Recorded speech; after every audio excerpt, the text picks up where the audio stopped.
شروع کرتا ہوں اللہ تعالیٰ کے بابرکت نام سے جو دلوں کے بھید خوب جانتا ہے۔ آپ دیکھ رہے ہیں بزم کہانی یوٹیوب چینل۔ تمام سننے اور دیکھنے والوں کو محبت اور خلوص بھرا سلام۔ معزز ناظرین کرام، آج کی اس ویڈیو میں حجۃ الوداع کا مکمل بیان کروں گا۔ 10 ہجری میں حضرت صلی اللہ علیہ وآلہ وسلم نے حج کا ارادہ فرمایا۔ اس حج کو حجۃ الوداع کہا جاتا ہے۔ حضرت محمد صلی اللہ علیہ وسلم 10 ہجری جمعرات کے دن مدینہ منورہ سے حجۃ الوداع کے لیے روانہ ہوئے۔ روانگی دن کے وقت ہوئی۔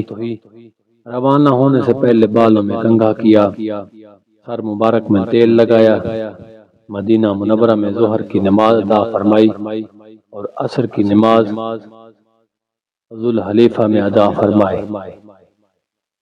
اس سفر میں حضور صلی اللہ علیہ وآلہ وسلم کی تمام ازواج مطہرات بھی شامل تھی۔ ان کی تعداد اس وقت 9 تھی۔ انہوں نے اونٹوں پر اودیوں میں سفر کیا۔ حضرت صلی اللہ علیہ وآلہ وسلم اپنی اونٹنی قصوہ پر سوار تھے۔ یہ اونٹنی جب آپ صلی اللہ علیہ وسلم کو لے کر اٹھی تو آپ اس وقت احرام میں تھے۔ قصوہ پر اس وقت ایک پرانا کجاوا تھا جو 4 درہم قیمت کا رہا ہوگا۔ آپ کے اوپر چادر بھی معمولی سی تھی۔ اس وقت آپ یہ دعا پڑھ رہے تھے: اے اللہ، اس حج کو مقبول بنا دے اور ایسا بنا دے جس میں نہ تو ریاکاری اور دھوکہ اور نہ دکھاوا اور ظاہر داری ہو۔ سفر کے دوران حضرت جبرائیل حاضر ہوئے۔ انہوں نے عرض کیا: آپ اپنے صحابہ کو حکم دیں کہ تلبیہ میں اپنی آواز بلند کریں، یہ حج کا شعار ہے۔ چنانچہ حضور اکرم صلی اللہ علیہ وسلم نے صحابہ کو ایسا کرنے کا حکم فرمایا۔ انہوں نے بلند آواز میں تلبیہ شروع کر دیا۔ راستے میں حضرت صلی اللہ علیہ وسلم نے ذو طوا کے مقام پر پڑاؤ ڈالا۔ رات وہیں قیام فرمایا۔ صبح کی نماز پڑھ کر وہاں سے روانہ ہوئے، یہاں تک کہ مکہ کے سامنے پہنچ گئے اور وہیں قیام فرمایا۔ پھر دن میں چاشت کے وقت مکہ معظمہ میں داخل ہوئے۔ باب عبد مناف سے خانہ کعبہ میں داخل ہوئے۔ یہ دروازہ باب سلام کے نام سے مشہور ہے۔ بیت اللہ پر نظر پڑتے ہی آپ صلی اللہ علیہ وسلم نے ان الفاظ میں دعا فرمائی: اے اللہ، تو خود سلامتی والا ہے اور تیری ہی طرف سے سلامتی آتی ہے، بس اے ہمارے پروردگار، تو ہمیں سلامتی کے ساتھ زندہ رکھ اور اس گھر کی عزت اور دبدبہ میں اضافہ ہی اضافہ فرما۔ پھر بیت اللہ کے گرد طواف کیا، 7 چکر لگائے۔ طواف کی ابتدا آپ نے حجر اسود سے کی۔ پہلے اس کے پاس گئے اور اس کو چھوا۔ اس وقت آپ کی آنکھوں میں آنسو آ گئے۔ طواف کے پہلے 3 چکروں میں رمل فرمایا، یعنی سینہ تان کر تیز رفتار سے چکر لگائے۔ باقی 4 چکروں میں معمولی رفتار سے لگائے۔ طواف سے فارغ ہونے کے بعد حجر اسود کو بوسہ دیا، اپنے دونوں ہاتھ اس پر رکھے اور ان کو چہرہ مبارک پر پھیرا۔ طواف سے فارغ ہونے کے بعد حضور صلی اللہ علیہ وسلم نے مقام ابراہیم پر 2 رکعت نماز پڑھی، پھر آب زمزم نوش فرمایا۔ اب آپ صلی اللہ علیہ وسلم صفا پہاڑی کی طرف چلے۔ اس وقت آپ یہ آیت پڑھ رہے تھے: بے شک صفا اور مروہ اللہ کی شعائر میں سے ہیں۔ حضور اکرم نے صفا اور مروہ کے درمیان 7 چکر لگائے۔ یہ 2 پہاڑیاں ہیں، ان کے درمیان چکر لگانے کو سعی کہتے ہیں۔ پہلے 3 پھیروں میں آپ تیز اور باقی 4 میں عام رفتار سے چلے۔ جب صفا پر چڑھتے اور کعبہ کی طرف منہ کر لیتے تو اس وقت اللہ کی توحید یوں بیان فرماتے: اللہ تعالیٰ کے سوا کوئی معبود نہیں، اللہ سب سے بڑا ہے، اللہ تعالیٰ کے سوا کوئی معبود نہیں، وہ تنہا ہے، اس نے اپنا وعدہ پورا کر دیا، اپنے بندوں کی مدد کی اور اس نے تنہا متحدہ لشکروں کو شکست دی۔ مروا پر پہنچ کر بھی حضور صلی اللہ علیہ وآلہ وسلم نے اللہ کی حمد و ثنا بیان فرمائی۔ صفا اور مروا کے درمیان سعی کے بعد حضرت صلی اللہ علیہ وسلم نے ان لوگوں کو احرام کھولنے کا حکم فرمایا جن کے ساتھ قربانی کے جانور نہیں تھے۔ جن کے ساتھ قربانی کے جانور تھے انہیں حکم فرمایا کہ وہ احرام کو برقرار رکھیں۔ 8 ذی الحج کو حضور صلی اللہ علیہ وآلہ وسلم منا کے لیے روانہ ہوئے۔ منا کی طرف روانگی سے پہلے ان تمام لوگوں نے احرام باندھ لیے جو پہلے احرام کھول چکے تھے۔ منا میں حضرت صلی اللہ علیہ وسلم نے ظہر، عصر، مغرب اور عشاء کی نمازیں ادا فرمائیں۔ رات وہیں گزاری۔ وہ جمعہ کی رات تھی۔ صبح کی نماز بھی آپ نے منا میں پڑھی۔ سورج طلوع ہونے کے بعد وہاں سے عرفات کی طرف روانہ ہوئے۔ آپ صلی اللہ علیہ وسلم نے حکم فرمایا کہ میرے لیے اونٹ کے بالوں کا ایک کبا بنا دیا جائے۔ میدان عرفات میں حضور اکرم نے اس کبا میں ٹھہرے یہاں تک کہ زوال کا وقت ہو گیا۔ اس وقت حضور صلی اللہ علیہ وآلہ وسلم نے اپنی اونٹنی قصوہ کو لانے کا حکم فرمایا۔ قصوہ پر سوار ہو کر آپ صلی اللہ علیہ وآلہ وسلم وادی کے اندر پہنچے اور اونٹنی پر بیٹھے بیٹھے ہی مسلمانوں کے ساتھ خطبہ دیا۔ اس خطبہ میں آپ صلی اللہ علیہ وسلم نے فرمایا، لوگوں میری بات سنو، دیکھو میں جانتا نہیں کہ اس سال کے بعد اس جگہ میں تم میں سے کبھی ملوں گا یا نہیں۔ لوگوں سن لو، تمہارے خون یعنی تمہاری جانیں اور تمہارے اموال ایک دوسرے پر اپنے رب سے ملنے تک یعنی زندگی بھر اس طرح قابل احترام ہے جس طرح تمہارے لیے یہ دن اور یہ مہینہ قابل احترام ہے۔ دیکھو تم نے مرنے کے بعد ان قریب اپنے رب سے ملنا ہے۔ وہ تم سے تمہارے اعمال کے متعلق سوال کرے گا اور میں ہر عمل کے متعلق تمام احکام تمہیں پہنچا چکا ہوں۔ بس جس کے پاس کسی کی امانت ہو اسے چاہیے کہ وہ اس امانت کو مانگنے پر اسی شخص کے حوالے کر دے جس نے امانت دار سمجھ کر امانت رکھوائی تھی۔ دیکھو ہر قسم کا سود جو کسی کا کسی کے ذمہ تھا ساقط کر دیا گیا۔ البتہ تمہارا اصل مال تمہارے لیے حلال ہے۔ نہ تم زیادتی کرو گے اور نہ تمہارے ساتھ زیادتی کی جائے گی۔ اللہ تعالیٰ نے فیصلہ کر دیا ہے کہ اب کوئی سود جائز نہیں، اور عباس میرے مذلب کا سارا سود ساقط قطر کر دیا گیا۔ اسلام لانے سے پہلے زمانہ جاہلیت میں جو بھی قتل کا مقدمہ تھا وہ بھی ختم کر دیا گیا۔ اب اس کا انتقام نہیں لیا جائے گا، اور سب سے پہلے جو قتل کا بدلہ میں ختم کرتا ہوں وہ ابن ربیعہ بن حارث بن عبد المطلب کا قتل ہے۔ اور ابن ربیعہ نے بنو لیث میں دودھ پیا تھا، حذیل نے اسے قتل کر دیا تھا۔ بس یہ پہلا قتل ہے جس سے میں معافی کی ابتدا کر رہا ہوں۔ لوگوں غور سے سنو، شیطان اس بات سے مایوس ہو چکا ہے اب اس سرزمین میں کبھی اس کی عبادت کی جائے گی، لیکن اگر اس کی اطاعت کرو گے تو وہ تمہارے ان گناہوں سے جنہیں تم معمولی سمجھتے ہو راضی ہو جائے گا۔ اس لیے تم لوگ دین کے معاملے میں شیطان سے بچتے اور ڈرتے رہو۔ لوگوں غور سے سنو، تمہاری عورتوں پر تمہارا حق ہے اور تم پر ان عورتوں کا حق ہے۔ عورتوں کے ساتھ حسن سلوک اور بھلائی کرتے رہو کیونکہ وہ تمہارے پاس قیدیوں کی طرح ہیں۔ تم نے انہیں اللہ کی امانت کے طور پر حاصل کیا ہے۔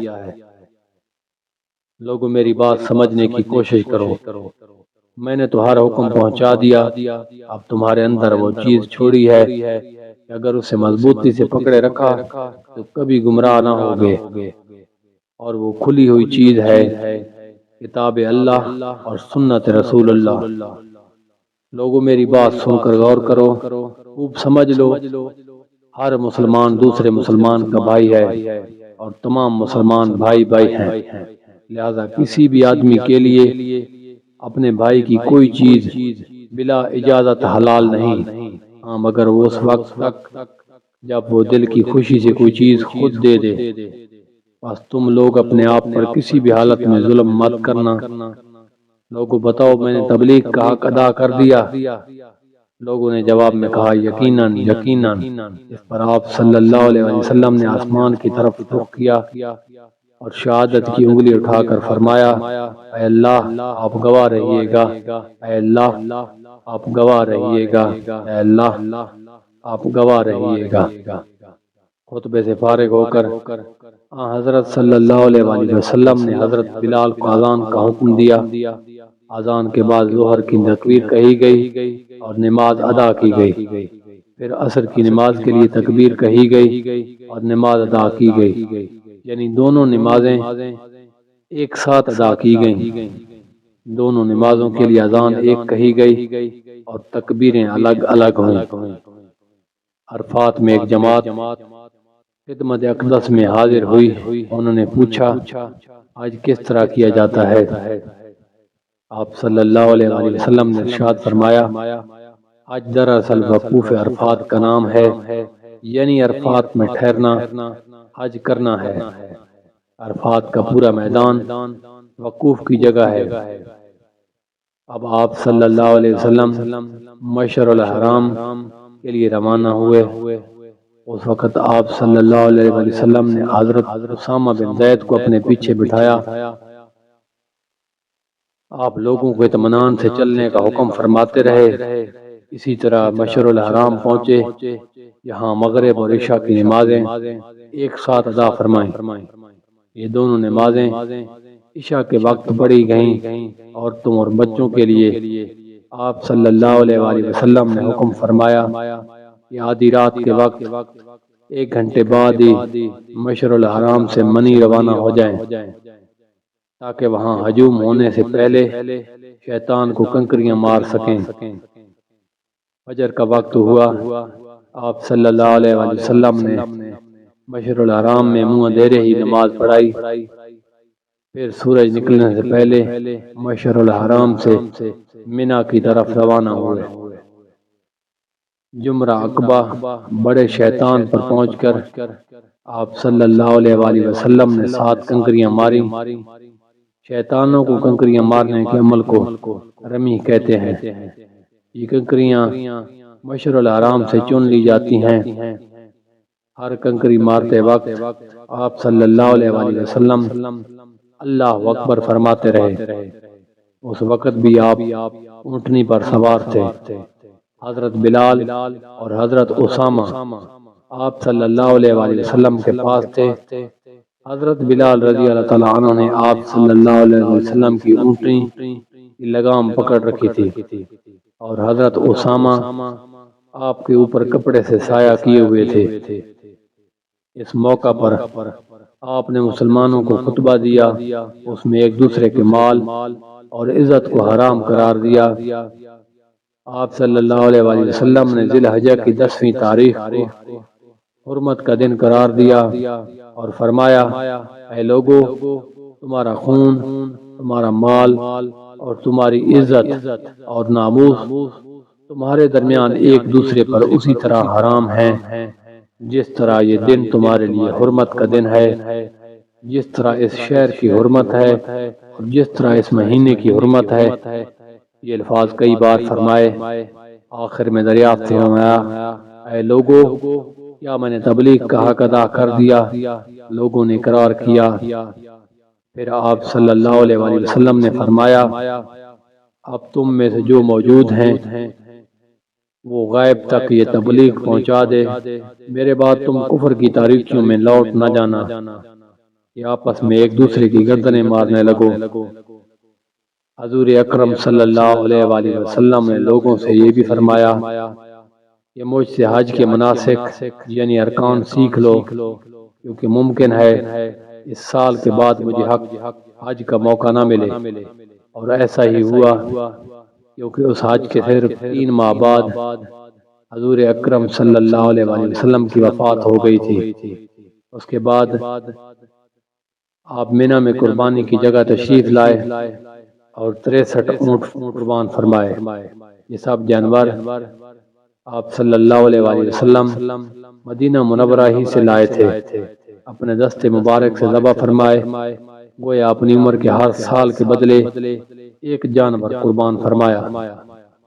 قربانی کے گوشت میں سے آپ صلی اللہ علیہ وآلہ وسلم کے لیے کچھ گوشت پکایا گیا اور آپ نے تناول فرمایا۔ باقی اونٹوں کو ذبح کرنے کے لیے آپ نے حضرت علی کو حکم فرمایا۔ کل 100 اونٹ تھے، اس طرح 37 اونٹ حضرت علی نے ذبح فرمائے۔ حضور اکرم صلی اللہ علیہ وآلہ وسلم نے ان جانوروں کا گوشت اور دوسری چیزیں لوگوں میں تقسیم کرنے کا حکم فرمایا۔ منی کا تمام مقام قربانی کی جگہ ہے، اس کے کسی بھی حصے میں جانور قربان کیا جا سکتا ہے۔ قربانی سے فارغ ہونے کے بعد آپ صلی اللہ علیہ وآلہ وسلم نے سر منڈوایا۔ سر مبارک کے بال صحابہ کرام میں تقسیم کیے گئے۔ اس وقت حضور اکرم صلی اللہ علیہ وآلہ وسلم نے دعا فرمائی، سر منڈوانے والوں کی مغفرت فرما۔ سر منڈوانے کے بعد حضور اکرم صلی اللہ علیہ وآلہ وسلم کو حضرت عائشہ صدیقہ نے خوشبو لگائی۔ آپ صلی اللہ علیہ وآلہ وسلم مکہ جانے کے لیے سواری پر تشریف فرما ہوئے۔ مکہ پہنچ کر ظہر سے پہلے طواف کیا۔ یہ طواف افاضہ تھا جو حج میں فرض ہے، اس کے بغیر حج نہیں ہوتا۔ پھر حضور اکرم صلی اللہ علیہ وآلہ وسلم نے زمزم کے کنویں سے زمزم نوش فرمایا، کچھ پانی اپنے سر مبارک پر بھی چھڑکا۔ پھر آپ صلی اللہ علیہ وآلہ وسلم منی واپس تشریف لے گئے، وہیں ظہر کی نماز ادا کی۔ آپ منی میں 3 دن ٹھہرے، 3 دن تک رمی جمرات کی، یعنی شیطانوں کو کنکریاں ماریں، ہر شیطان کو 7 کنکریاں ماریں۔ منی کے قیام کے بعد حضور اکرم صلی اللہ علیہ وآلہ وسلم مکہ تشریف لائے اور صحابہ کرام کو حکم فرمایا، لوگوں اپنے وطن لوٹنے سے پہلے بیت اللہ کا طواف کر لو۔ اسے طواف وداع کہتے ہیں، یعنی رخصت ہوتے وقت کا طواف، اور یہ ہر حاجی پر واجب ہے۔